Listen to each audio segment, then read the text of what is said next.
Comunidad Minera. Saludos, ¿qué tal amigos? Con ustedes Víctor Santos Uriel dándole inicio a una entrega más de Comunidad Minera. Y hoy tendremos un programa muy interesante donde conversaremos con el señor Pablo González, que es especialista en responsabilidad social corporativa y labora para la empresa Farcondo. Y claro, el tema principal será la minería responsable, específicamente desde el punto de vista conceptual. Pero antes vamos a tratar el tema del comentario semanal de Comunidad Minera. Señores, los aumentos de los combustibles está creando una ola de inflación que va a traer muchos problemas para la República Dominicana. Desde finales del año 2021 hasta el presente, ha habido un incremento de un 15% en el precio del barril de petróleo, específicamente el West Texas. Ese tipo de petróleo que es el que utilizamos en la fórmula para calcular el costo de los combustibles en la República Dominicana, específicamente la gasolina, el gasoil, el gas propano. Cada aumento se refleja automáticamente en el precio de los combustibles. En el año pasado, el gobierno de Luis Abinader tomó la decisión de subsidiar algunos de esos aumentos, pero ese subsidio se convirtió en una inversión de cerca de 12.000 millones de pesos dominicanos. Bien sabemos que eso es insostenible. Esta semana que pasó, el precio del barril de petróleo superó los $87 el barril del West Texas. Los problemas que se nos avecina aquí en República Dominicana son tremendos. Pero esta es una situación que no es solo para República Dominicana, esto para el mundo. Y es que cuando revisamos las causas de por qué el petróleo está subiendo tanto y tan rápido, sucede que la oferta no está de acorde con la demanda. La demanda se ha disparado. No se esperaba que la recuperación económica después del coronavirus iba a ser tan rápida. Y los planes de los países exportadores de petróleo, la OPEP, fue de aumentar gradualmente la producción, que en el año 2020 cortaron, debido al coronavirus, 10 millones de barriles diarios. Actualmente el consumo mundial está cerca de los 100 millones de barriles diarios. República Dominicana consume aproximadamente 155.000 barriles de petróleo equivalente todos los días. Y no estamos exentos a lo que está ocurriendo. Lo que sí nos preocupa es que si el Estado decide o implementa de que no va a continuar los subsidios, va a traer muchos problemas, especialmente para la clase más empobrecida, que va a tener aumentos en el transporte, en los comestibles, aumentos generales. Ahora bien, ¿qué esperanza hay?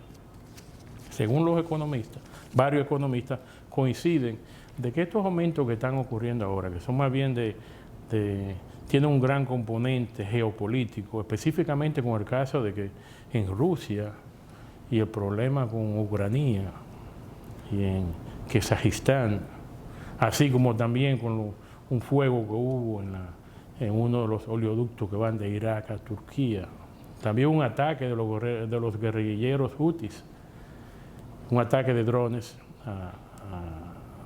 en los Emiratos Árabes, y que la OPEP no tiene la capacidad, aunque la OPEP ha decidido aumentar todos los meses 400.000 barriles diarios. Esa decisión se tomó en el mes de agosto y la han mantenido al pie de la letra. Pero en este mes han tenido dificultades para poder llegar a esos 400.000 barriles extra que necesita el mundo para seguir balanceando la oferta-demanda del petróleo. Y es que hay dificultades, o hubo dificultades en Ecuador, en Libia, en Nigeria, hablando de dificultades de producción, que no pudieron cumplir con la cuota que se le asignaron. Todo eso ha contribuido a este 15% en el aumento de los hidrocarburos en general. Lo que sí es que, como le indiqué, varios economistas están diciendo que es algo transitorio y que debido a la inflación, hay una hipótesis que dice, debido a la inflación que se está creando, que no es exclusivamente solo por el petróleo, hay varios factores que inciden en los niveles de inflación. Según esos economistas indican que a mediados de año, debido a la inflación, va a haber una reducción en el consumo y el precio va a tener tendencia a la baja. Okay. Ahí tiene que ser una esperanza. Ahora bien, si empeora la situación en Rusia, si Rusia invade a Ucrania, o hay problemas, o continúan los problemas entre Taiwán y China, la historia va a ser diferente. Grandes dificultades. Algunas personas me han tocado el tema de la energía renovable, que por qué no se invierte más en energía renovable y estos efectos del va y viene del petróleo se pudiera resolver con la energía renovable. No tan rápido, señores. Sí, se tiene la idea, o mejor dicho, la percepción de que la energía generada a través del viento, la eólica y la energía solar van a ser las principales fuentes de energía eléctrica. No tan rápido, señores. Según la Agencia Internacional de Energía, en su último reporte, indica de que el 19% del consumo de energía mundial es para generar electricidad. Y de ese 19%, el 8% se genera por energía solar y energía eólica. O sea, que estamos muy lejos todavía para exigirle a las energías renovables tomar control completo de la generación de energía. La misma Agencia Internacional de Energía, en estudios estadísticos que ha realizado, ha concluido de que para el año 2050 todavía más del 50% de la energía producida en el mundo va a ser a través de combustibles fósiles. O sea que estamos muy lejos, esto no va a ser de hoy para mañana, aunque sí sabemos que hay varios grupos ambientalistas, incluyendo aquí en República Dominicana, que están exigiendo de que no se invierta o que paren todos los proyectos de exploración y explotación de hidrocarburos. Y eso viene de Europa, o sea, ya hay una organización que ha hecho una sombrilla de varias ONG que están operando en el Caribe, que están exigiendo que el Caribe se mantenga fuera de la exploración y explotación de hidrocarburos. Son cosas muy ideales, son idealistas que no son pragmáticos. Y esos mismos grupos son los que dicen o que están exigiendo de que no se inviertan más recursos a nivel mundial en exploración y desarrollo de proyectos petroleros. Son esos mismos grupos, sin ver las consecuencias. Señores, la energía renovable, específicamente la solar y la eólica, contrario a lo que la persona común piensa, no es la energía más económica, aunque venga del sol y venga del viento. No del todo. Cuando hay mucho viento y cuando el día es soleado, pues sí, es la más económica. Pero no siempre así. Entonces hay que tener una planta, usualmente operando con combustibles fósiles. Tenerla en stand-by para cuando no haya luz, cuando no haya sol o cuando no haya viento. Y eso ya, al tener esa planta, hay que tener obligatoriamente un equipo de mantenimiento, hay que invertir en capitalización, y cuando tú añades los costos de mantener ese sistema, es mucho más costoso. Y el mejor ejemplo que hay de esto es la Unión Europea. La Unión Europea, 17%, estos son datos de la Agencia Internacional de Energía, 17% de la energía que consume o que produce, mejor dicho, energía eléctrica, proviene del viento, energía eólica y de la energía solar. Pero al mismo tiempo la Unión Europea o los países de la Unión Europea, tienen los costos más altos del mundo en los costos energéticos. Una cosa increíble. El año pasado tuvieron serios problemas, específicamente por problemas de un oleoducto con la Rusia, y tuvieron que activar las plantas de carbón. Eso trajo como consecuencia que se emitieron 21% más emisiones de dióxido de carbono, porque en Europa tuvieron que encender las plantas de carbón por la necesidad energética. O sea que los cambios tienen que ser graduales, señores. No es así de que hoy para mañana, y hay que seguir específicamente las recomendaciones de la Agencia Internacional de Energía, de que las cosas tienen que ser paulatinamente y tener la esperanza de que va a haber desarrollo tecnológico, específicamente en el área de captación y almacenamiento de dióxido de carbono, así como también de almacenamiento de electricidad, que no hay forma de cómo almacenar suficiente electricidad para darle energía para una ciudad ni siquiera pequeña, por 24 horas. No la hay todavía. Ya la habrá. Démosle tiempo. Señores, ese ha sido el comentario de la semana de Comunidad Minera, y en breve iniciaremos la entrevista con el señor Pablo González, cuando regresemos después de la pausa comercial.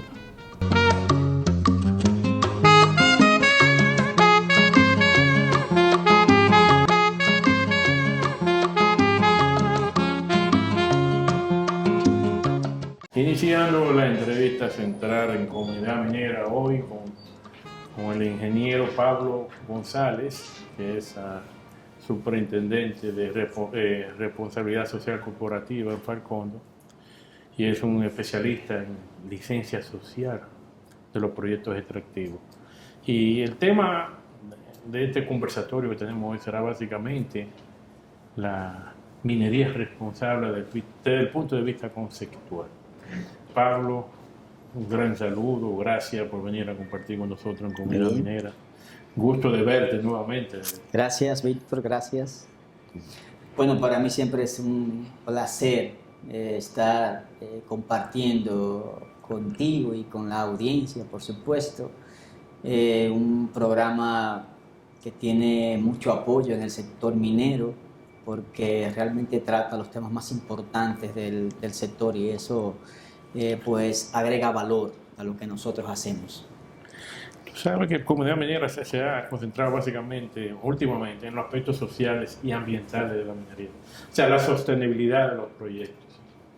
Y el tema de la responsabilidad social de los proyectos mineros es un tema que es esencial. Se ha hecho mucho avance y escuchamos muy a menudo el tema responsabilidad. Inclusive recientemente estamos viendo que hay bancas responsables, turismo responsable, y todo eso parece que viene copiado de la minería responsable. Sí. Pablo, ¿cómo interpretas tú ese concepto? Bueno, ¿Y de dónde vino esa idea de hacer la minería de una forma responsable? ¿Y qué es minería responsable? claro. Bueno, haciendo, digamos, un pequeño esbozo histórico, nosotros tenemos varios principios importantes que están consignados en la Ley de Medio Ambiente de la República Dominicana, la Ley 6400, por ejemplo, como el principio de quien contamina paga, que fue adoptado por las Naciones Unidas en 1972, y eso lo que establecía básicamente es que los impactos que produce el sector industrial deben ser asumidos por el sector industrial. Del mismo modo, por ejemplo, el gran silvicultor e ingeniero forestal Aldo Leopold, en la década de los 50 en Estados Unidos, habló mucho de lo que es la ética de la tierra. Y él dividía esto, digamos, dos grupos importantes sobre el medio ambiente, que es aquellos grupos que hablaban exclusivamente de que la tierra era un lugar para proveer bienes y servicios al hombre. Era una ética, digamos, muy antropocéntrica y muy excluyente. No tomaba en cuenta otros elementos que habían en la tierra, como los animales, como las plantas, como los ecosistemas. Y él poco a poco fue, digamos, apartándose del grupo que concebía la tierra única y exclusivamente como proveedora, y fue haciendo un acercamiento a ese tipo de filosofía que ve la tierra como un todo, que ve la tierra como un sistema dinámico que perfectamente provee, pero que también tiene ciertos derechos a existir, digamos, otros ecosistemas digamos, en la tierra.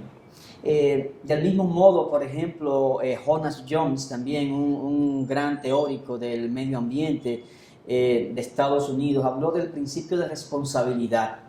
Y esto es que nosotros somos responsables exclusivamente de lo que hacemos, y va muy ligado al principio de quien contamina paga. Todo este engranaje, toda esta filosofía se fueron, digamos, complementando, y poco a poco se fue creando y esparciendo la idea de que todos los sectores industriales tenían necesariamente que asumir los costos ambientales de los impactos que se creaban. Y esto dio lugar a que llegó al sector minero. Y en los años 90, básicamente, se creó entonces un concepto que fue llamado en ese entonces licencia social para operar. Y esto era básicamente porque el sector minero, sobre todo en América del Sur, no tomaba en consideración algunas culturas, algunos ecosistemas y algunos pueblos indígenas. Esto, por supuesto, creó una extraordinaria presión en el sector minero, y el Banco Mundial estableció que dentro de los estudios de impacto ambiental que se manejaban en ese entonces, se incluyeran lo que era la licencia social para operar. Esto hizo que el sector minero despertara, que el sector minero se diera cuenta de que debíamos de cambiar y hacer entonces una minería responsable. Y voy entonces, ¿qué es una minería responsable? Bueno, una minería responsable, en términos muy sencillos, es aquella minería que hace sus operaciones tomando en consideración todos los estándares establecidos por el marco legal del país donde hace la operación, pero además toma en cuenta el marco legal, la legislación internacional que tiene que ver con minería en todo el mundo. Por ejemplo, los inversionistas, para hacer una inversión importante en el sector minero, muchas veces investigan la procedencia de los fondos, investigan, por ejemplo, el rol que tiene la empresa con la comunidad, el rol que tiene la empresa con el gobierno, el rol que juega la empresa a nivel de los impactos ambientales que provoca, y esto hace entonces que el inversionista tome una decisión e invierta su dinero en los grupos más responsables del mundo. Eso, bueno, en el tema de la inversión han salido otros índices últimamente, pero sí que la minería responsable fue el primero. Por ejemplo, ahora se está hablando de inversiones responsables, que es lo que le llaman, término nuevo, así Sí. que le están llamando a lo que le llaman al Environmental Social Governance, ESG, que básicamente es lo que tú has mencionado. Los inversionistas en los últimos 10 años están poniendo mucha atención en cómo se maneja el medio ambiente, en cualquier tipo de proyecto, las relaciones con las comunidades y también lo que le llaman la gobernanza. Correcto. Ya a nivel de inversión sí se le está haciendo. De por sí es un factor que la generación millennial, que es el grupo que va a controlar las inversiones individuales en los próximos 10 años, está tomando en consideración y que no es un tema que es de moda, un tema que vino a quedarse. Bueno, fíjate que yo entiendo que el sector minero, para hacer una minería responsable, uno de los factores más importantes que se toma en consideración es la tecnología. La minería que se hace hoy día dista mucho de la minería que se hacía hace 50 años. ¿Qué significa esto?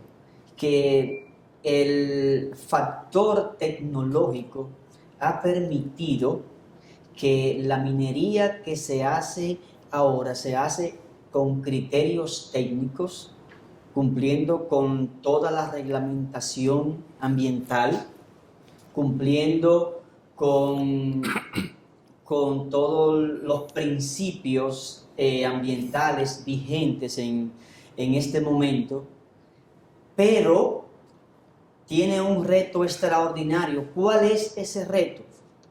La disrupción tecnológica que nosotros tenemos en este momento es extraordinaria. Tenemos que tomar en consideración que nosotros estamos ahora soñando con ir al espacio. Nosotros estamos soñando ahora con estar interconectados de una manera extraordinaria a nivel mundial. Nosotros podemos ver cada día el desarrollo extraordinario que está teniendo la inteligencia artificial. Nosotros podemos ver ahora mismo los extraordinarios avances que se están haciendo en medicina. ¿Y qué significa esto? Que nosotros tenemos que tener dos opciones. O nosotros renunciamos a lo que nosotros hemos construido los últimos 500 años, o nosotros volvemos a, digamos, la filosofía que algunos ecólogos todavía promueven, que es lo que se llama la ecología profunda. Olvidarnos de lo que nosotros tenemos y volver a nuestros orígenes.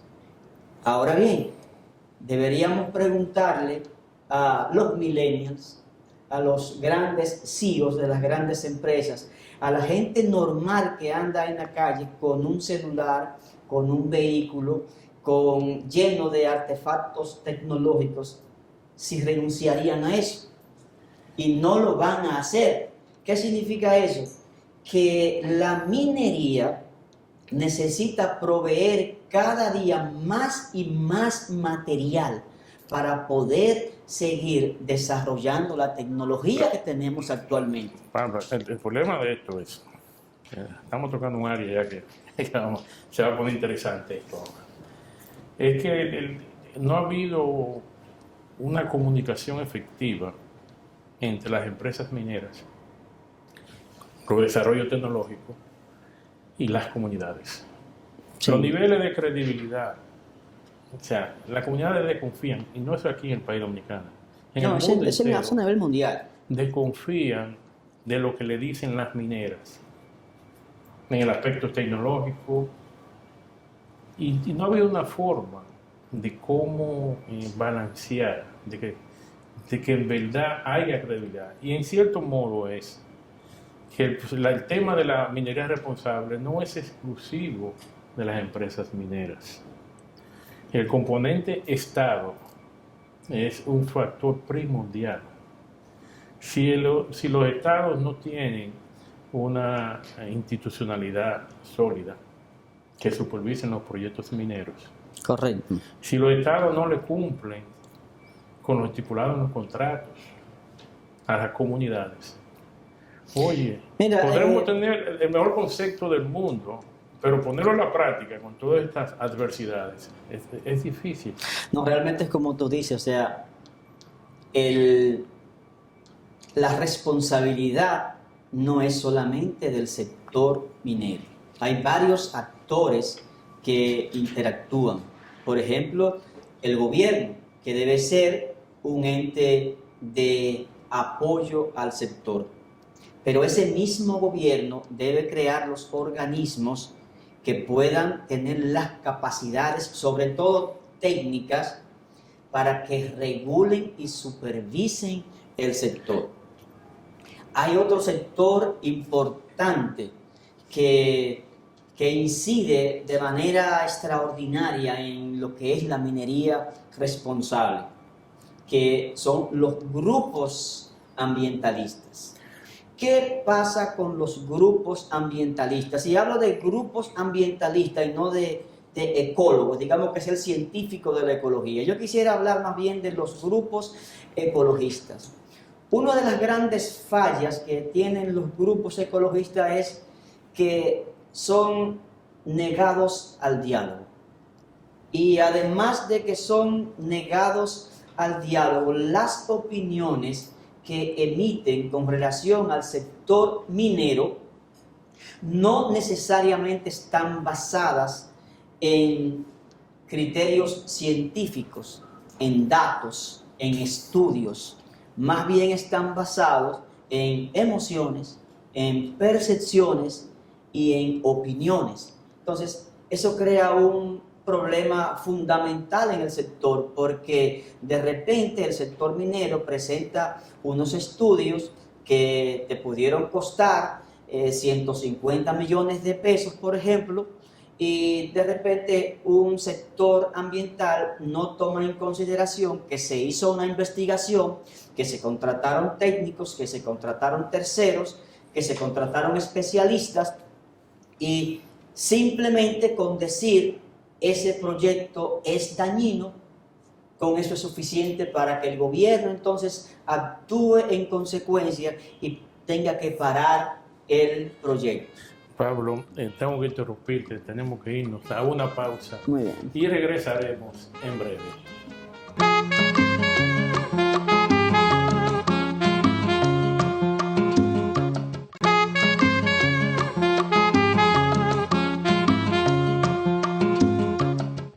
De regreso en Comunidad Minera, hoy conversando con el ingeniero Pablo González, que es superintendente de responsabilidad social corporativa en la empresa minera Falcondo. Y estamos tratando el tema de la minería responsable. Terminamos el segmento anterior con unas observaciones que hizo el ingeniero González en el sentido de que grupos ambientalistas como emiten opiniones sin tomar en cuenta los datos científicos. Es una práctica común, Pablo, no solo en República Dominicana, en el mundo entero. Se usa en sentimiento de las comunidades, se utiliza en atemorizar, exagerar Claro. las consecuencias, pero usualmente tiene un fin político en la mayoría de los casos. En otros casos sí, hay técnicos, aquí mismo en República Dominicana, que ellos creen lo que están diciendo. Bueno, yo Y hay pienso que respetar la opinión de diferencia de criterios. Yo pienso que la preocupación por el medio ambiente, independientemente de que no se sustente en una base científica, posiblemente sea genuina. Lo que muchas veces pasa es que si un dirigente comunitario, por ejemplo, o un dirigente ambiental decide hacer frente a un problema que está acaeciendo en una comunidad o en una región, muchas veces esas personas son usadas y otros grupos más radicales se aprovechan de la situación y lo más probable es entonces que lo politicen. Pero dentro de las comunidades, dentro de la región, cuando un ambientalista o cuando un dirigente comunitario decide enfrentar un problema específico del sector, generalmente lo hace con un sentimiento genuino, porque si a usted le hablan de que un río se va a secar, de que una montaña va a quedar deforestada, por supuesto que es o sea, debe ser comprensible que las personas que viven a sus alrededores realmente se preocupen por eso. Lo que pasa es que no llegamos al consenso, no llegamos al diálogo, no llegamos a la negociación. Aquí pocas organizaciones están dispuestas a negociar. En América del Sur, por ejemplo, en Argentina, en Chile, en Perú, usted ve que los viceministros, los ministros están inmersos en las negociaciones de las comunidades y buscándoles soluciones a los problemas. ¿Por qué pasa esto?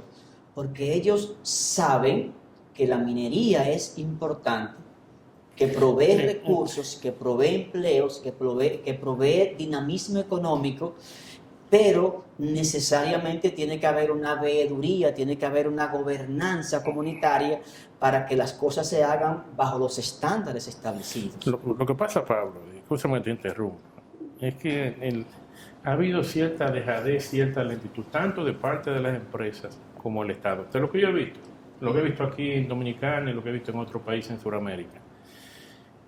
Cuando empiezan a quejarse las comunidades, la primera reacción es que la empresa no reacciona rápido. Si es un tema ambiental por lo que se están quejando, aquí en República Dominicana tenemos el problema de que no hay transparencia para la ciudadanía con los temas ambientales de los proyectos mineros. O sea, si tú quieres saber, ok, en el caso de ustedes, la empresa que ustedes trabajan, que usted trabaja en Farcondo, alguien dice, alguno de esos grupos ambientalistas que se oponen usualmente a todo tipo de minería, que se está contaminando con cromo el agua. La empresa tiene que hacer lo que le llaman un ICA, Informe de Cumplimiento Ambiental, cada 6 meses, presentárselo al medio ambiente. La solución más fácil es revisar los ICAs. Sí, por supuesto. Pero entonces las poblaciones mineras no tienen acceso a esas informaciones. Bueno, y entonces hay que depender, tiene que depender específicamente de la palabra de la empresa, que parte interesada. Y el Estado no le da las informaciones tampoco. Mira, hay una herramienta muy importante que se llama los comités participativos. O sea, las comunidades con los grupos comunitarios pueden participar en los monitoreos ambientales participativos. Hay empresas ya en la República Dominicana que están implementando esa metodología de participación comunitaria. También debo recalcar que los informes de cumplimiento ambiental son públicos, o sea, es información pública. El Ministerio de Medio Ambiente debería proveérselo no lo provee, y ese es el gran problema, porque entonces... Eso significa que el inconveniente no está en la empresa, está en el Estado. Es lo que te mencioné, o sea, tiene que funcionar en conjunto. Al no tener esas informaciones, pues se le está cediendo espacios a los grupos ambientalistas que se ponen a la minería para ser muy creativos inventando cosas. Claro. Entonces, y tiene que fijarte también que esos grupos, una gran cantidad de ellos son abogados, ni siquiera son especialistas en geociencias. Si tú lo ves opinando sobre temas técnicos mineros, hablando de química avanzada, temas de geociencia, tú lo que abogado, tú sabes interpretar. Bueno, eso. Es lo que te recalcaba hace un rato. Hay muchos grupos ambientalistas que pudieran tener un sentimiento genuino, una preocupación genuina hacia el medio ambiente. Sin embargo, hay otros que no necesariamente es así y ven una oportunidad importante cuando se presenta un problema ambiental. Eso es parte de lo que el sector está lidiando, de lo que el gobierno debe propiciar el diálogo entre ese tipo de grupos, de manera que haya una negociación y una comunicación mucho más fluida entre los diferentes grupos que interactúan en el sector. Tú mencionaste la participación de las comunidades en las tomas de muestras Sí, eso se está haciendo, pero la comunidad no cree. ¿Por qué? Porque te voy a decir el caso específico de Barrick, Pueblo Viejo. No iba a tratar temas específicos, pero lo voy a tratar ya que tocamos un tema. Eso de la participación de la comunidad se ha convertido más en relaciones públicas. Cuando tú ves los datos que comparten con las comunidades, tú estás hablando de medidas de lo que le llaman pH, la temperatura, conductividad, Sí. pero no te habla de metales pesados, la composición separada de cada metal pesado, cómo ha ido evolucionando. Por Dios, seamos realistas, si usted no da el informe completo, no va a crear credibilidad. El tema de las comunidades con los proyectos mineros es de credibilidad. Sí, Y eso, yo no eso veo, es cierto, pero yo no veo que se nosotros están... tenemos que tomar en consideración, Víctor, que el tema de la credibilidad no se debe manejar solamente desde el sector de la minería. Debemos tomar en consideración que cuando algo es verdadero, independientemente de que tú creas o no, sigue siendo verdadero. Y los datos no te dejan mentir. Ahora bien, cuando ya hay una cultura en las comunidades, en los diferentes grupos de relacionados de la minería, el pueblo llano, donde hay una cultura ya y hay digamos, un mensaje subliminal transmitido por muchísimos años a la población de que la minería siempre miente, de que la minería siempre engaña, de que la minería no siempre dice la verdad. Necesariamente tenemos que romper con ese tipo de desinformación. Pero ese tipo de desinformación no solamente puede ser responsabilidad del sector minero, porque el sector minero es un sector extraordinariamente importante en cualquier país, que aporta empleos, que aporta dinamismo económico, que aporta al PIB. Entonces, pero que además de eso, protege el medio ambiente, lo hace con responsabilidad. Mira, Pablo, yo que estoy involucrado con las comunidades, toda la comunidad minera yo la visito 1, 2, 3, 4, 5 veces al año aquí en el país. Y tú no te imaginas la actitud que ponen ellas cuando hablan del tema de minería responsable. Claro. No creen en eso. ¿Qué es eso? Tenemos que seguir insistiendo. Tenemos que seguir insistiendo. Hay que cambiar la metodología porque de cómo ese mensaje llegue. Claro, yo pienso Con que aquí acciones. yo pienso que aquí hay mineras que han hecho un trabajo importante a nivel de la comunicación con las comunidades y creo que ha rendido sus frutos. Hay que tomar en consideración que la licencia social para operar se mide tanto en los proyectos existentes como en los nuevos proyectos. Y las metodologías para usar y para medir la licencia social para operar en ambos casos es distinta. Entonces, de repente tú puedes tener una empresa que en un proyecto tienes una licencia social para operar que se mantiene. Sin embargo, cuando se habla de nuevos proyectos, entonces esa licencia social para operar necesariamente hay que ganársela. Tú no le puedes endosar una licencia social para operar a un proyecto que tú quisieras desarrollar con relación a lo que tú estás haciendo en ese momento. También yo tengo entendido, Pablo, que los proyectos mineros pierden la licencia social también. Por supuesto. Hay que estar trabajando constantemente. Por eso es que la licencia social para operar, la licencia social para operar es dinámica. Tú la puedes tener en un lapso de tiempo, la puedes perder en otro lapso de tiempo. Eso se da frecuentemente. Lo más importante para la licencia social para operar no es exactamente obtenerla, es mantenerla. Es más difícil. Ahora bien, el gobierno, las organizaciones internacionales que manejan este tipo de situaciones realmente le han puesto una camisa de fuerza importante al sector minero. porque fíjate que no hay un organismo estatal ni de ningún tipo que te dé un certificado que digas tal empresa tiene una licencia social para operar.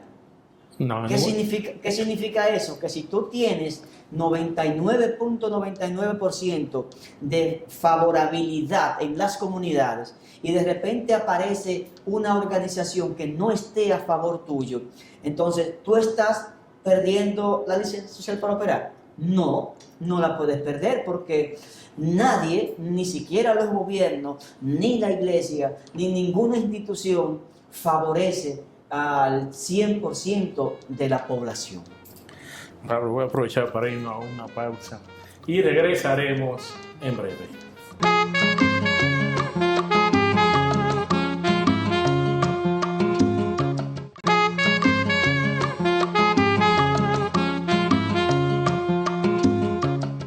Continuando en Comunidad Minera hoy con esta entrevista muy interesante con el ingeniero Pablo González, y estamos hablando del tema de la minería responsable y la licencia social. Pablo, lo que yo he notado es de que en los proyectos mineros, especialmente en las comunidades que están próximas a la mina, la más impactada, sí, usualmente las relaciones son buenas. Y más en el caso de Farcondo, yo he notado que esas comunidades de El Verde, Caribe, le dan mucho apoyo sí. y defienden mucho el proyecto de Farcondo. Pero yo no puedo decir lo mismo de la ciudad de Bonao. Ya encuentro ahí ciertos niveles de oposición, en muchos de los casos infundadas. Y también de otros grupos que vienen de otras ciudades, como en la capital, que van a expresar sus inconformidades sobre los proyectos mineros. Bueno, a mí me gustaría hacer un énfasis importante en quiénes son los grupos que inciden en la licencia social para operar. La definición más escueta de la licencia social para operar es el apoyo brindado por las comunidades alrededor del proyecto a los promotores de la operación. ¿Qué significa eso? Y esto, por ejemplo, está muy bien estudiado en los años 90, sobre todo, y a principios del 2000, por uno de los grandes teóricos de la licencia social para operar, Butelier, que dice que cuando nosotros hacemos el mapa de stakeholders de la licencia social para operar, nosotros tenemos que tomar en consideración que los más importantes son los que están más cercanos a la mina. Si una mina tiene 10, 12 comunidades alrededor de su operación y el promotor del proyecto hace su trabajo con los diferentes grupos que hacen vida en esa geografía, las instituciones gubernamentales y las instituciones que tienen que ver exclusivamente con la medición de la licencia social para operar deben admitir que los promotores del proyecto tienen la licencia social para operar. Ahora bien, resulta que hay un riesgo importante y es que el tema del proyecto puede expandirse a otras regiones, puede expandirse a otras provincias. ¿Qué dicen los teóricos, los expertos de la licencia social para operar? Que ese tipo de grupo no debería tomarse en cuenta en el momento de evaluar si el promotor tiene o no tiene la licencia social para operar, por una razón muy fundamental. Generalmente no lo están haciendo por un interés genuino en la protección del medio ambiente y de las comunidades. Generalmente lo están haciendo para sacar una ventaja del problema. Y usted sabe, Víctor, que en la República Dominicana hemos tenido varios casos de ese tipo. Sí, pero esa era una hipótesis de los años 90, Pablo. En la realidad, y lo que hemos estado viendo aquí en República Dominicana, es que el sector externo, lo que llaman la licencia externa, tiene mucho peso Por supuesto en que sí. lograr la licencia social de los proyectos. Por eso hablaba de un riesgo. Entonces, mira qué sucede. Si analizamos, así como la hipótesis que tú presentaste ahora en este momento, en el caso del proyecto de Romero, vamos a salir y vamos a entrar a un proyecto. El Romero en San Juan. Romero en San Juan, el proyecto de oro de la empresa Gold Quest. En un radio de 26 kilómetros a la redonda, lo que hay son 400 familias. Correcto. Entonces esas 400 familias van a tomar la decisión, según la hipótesis que tú presentas, de si ese proyecto es factible o no. No, pero socialmente. ahí está la provincia de San Juan. Pero entonces tú tienes de que cuando los camiones bajen con los concentrados, tienen que pasar por la ciudad de San Juan de la Maguana.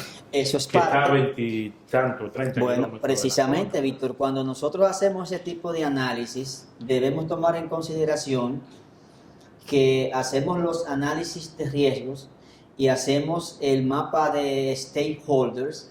Si yo paso por una comunidad que está a 50 kilómetros de mi proyecto, yo debo tomar en consideración que esa comunidad es parte del entorno del proyecto. Y eso es correcto. Ahora bien, yo no puedo admitir que un proyecto que esté en San Juan, un grupo comunitario que esté en Miches, tenga el mismo derecho a expresarse y exigir que un grupo que esté en San Juan. A eso es que nos referimos. Pero mira, óyeme, recientemente vimos el problema en Perú de La Bamba. Claro. En La Bamba le bloquearon la carretera de acceso. Correcto. El corredor minero, como le llaman. Hubo una población a 200 kilómetros Correcto. de la mina. Sí. Y la empresa tuvo que parar. Yo conozco bien, yo conozco bien el caso de Las Bambas, lo he estudiado. Y fíjate la opinión personal. Sí, no, una opinión muy personal. Teorizando. Claro, cuando nosotros negociamos, cuando se negocia con las comunidades, con los diferentes tipos de grupos de interés, nosotros tenemos que tener las reglas bien claras. Y algo que no puede en ningún momento estar dentro de la negociación es la parte del chantaje. Siempre está. Siempre está, pero no debería estar. No debería estar. O sea, el elemento de presión debería ser otro. El beneficio de la comunidad, que los ingresos se repartan de manera equitativa o de manera igualitaria entre las comunidades o entre la municipalidad, pero también debemos tomar en cuenta que los grupos de presión no deberían llegar a bloquear las carreteras para presionar para que la empresa entonces dé una cantidad determinada de dinero. Eso fue lo que pasó en Las Bambas. Entonces, hay otros elementos que necesariamente hay que tomar en consideración en el momento de negociar con las comunidades. Y es precisamente en ese punto donde los negociadores, digamos, que representan la municipalidad, que representan la comunidad y que representan la empresa, deben saber que puede haber grupos externos que quieran sacar ventaja de una situación como la que se vive en Las Bambas. Yo he visto casos, yo que estoy involucrado en esto, he visto casos de grupos externos que le prohíben a las comunidades tener conversatorios. Y cuando yo veo eso, pero no se le busca solución de esa forma. Exacto. Porque no quieren solución. Entonces son los riesgos que se ven y que se visualizan en una negociación de este tipo. Pero yo quisiera recalcarte, Víctor, que el mayor peso de responsabilidad en el otorgamiento de la licencia social para operar de una operación siempre debe recaer sobre los grupos de interés que en un futuro van a recibir los impactos directos de la mina. En teoría, en teoría. Y eso no es exclusivo de Dominicana. No, por supuesto no. Es que de hecho el concepto de licencia social para operar apenas se incorporó hace quizás 10, 15 años en el sector minero de la República Dominicana. Sí. O sea, nosotros estamos en pañales. De hecho, fíjate que en ningún tipo de legislación o de reglamento o norma que exista en la República Dominicana está el concepto de licencia social para operar, Sí. ni siquiera en la ley 6400. Pero están de forma tácita ahí. Que Claro. yo me encuentro raro que cuando se creó la 6400, no sé, de entrar a más detalle. Sí. En otros países la han actualizado. Bueno, pero la ley 6400, por ejemplo, incorporó la ley de el La principio encuesta. de responsabilidad, Pero está la el encuesta principio de también. precaución, por supuesto, el principio de que quien contamina Sí, paga. Hay sí. muchísimos otros Pero principios ambientales, por supuesto, que no tiene la están, pero encuesta de las comunidades Claro. que la utilizan para, en cierto modo, para decir si lo acepta o no. sí, correctamente. Pero yo he conversado con el actual ministro con respecto a las encuestas y me dice que las encuestas legalmente no son vinculantes en la ley dominicana.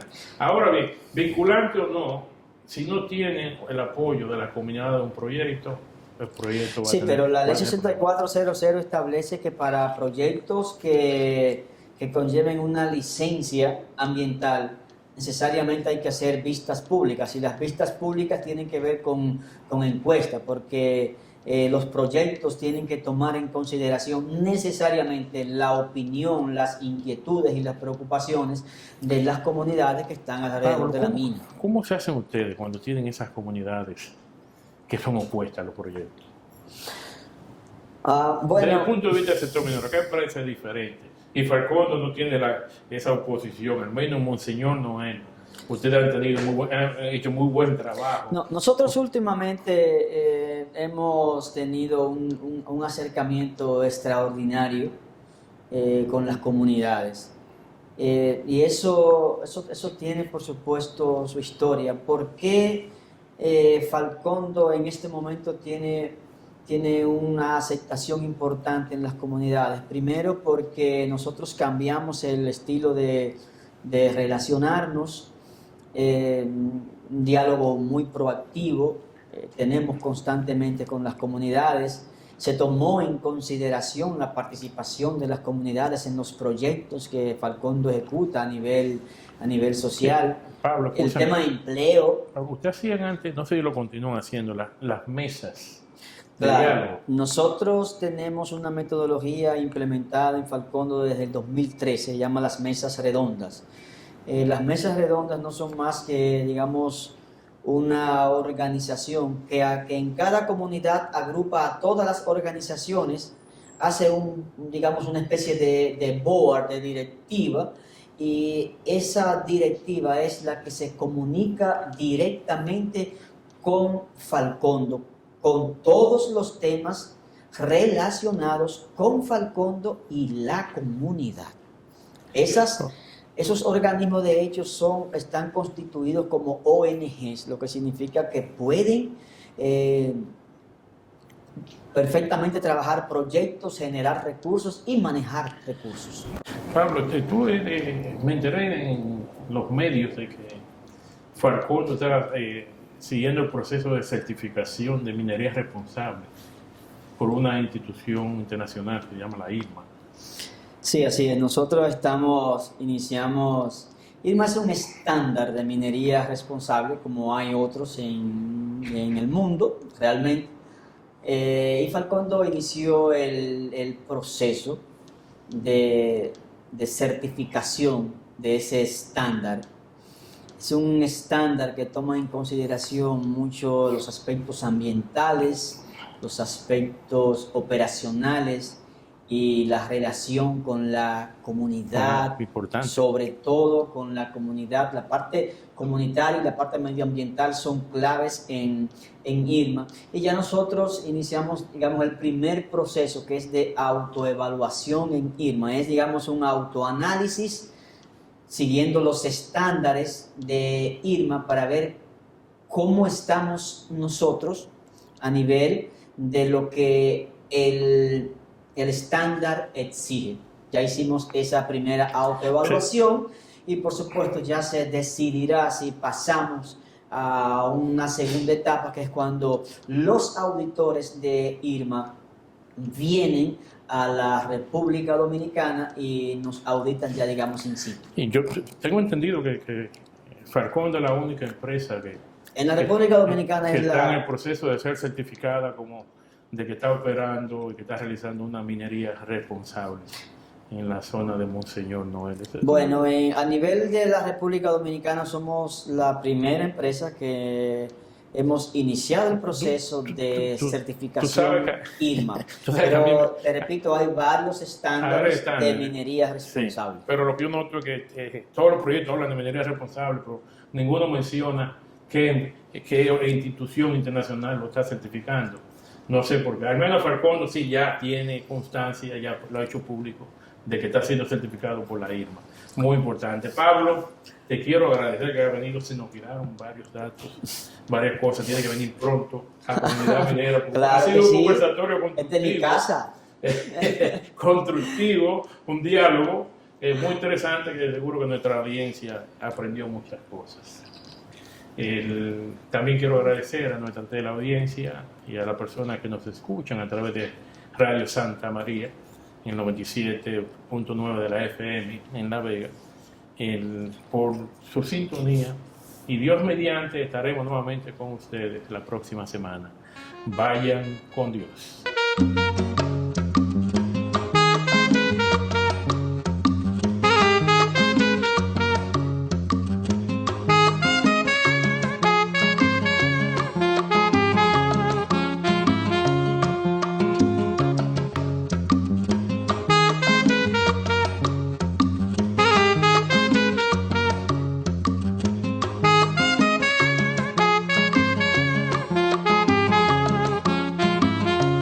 Comunidad Minera.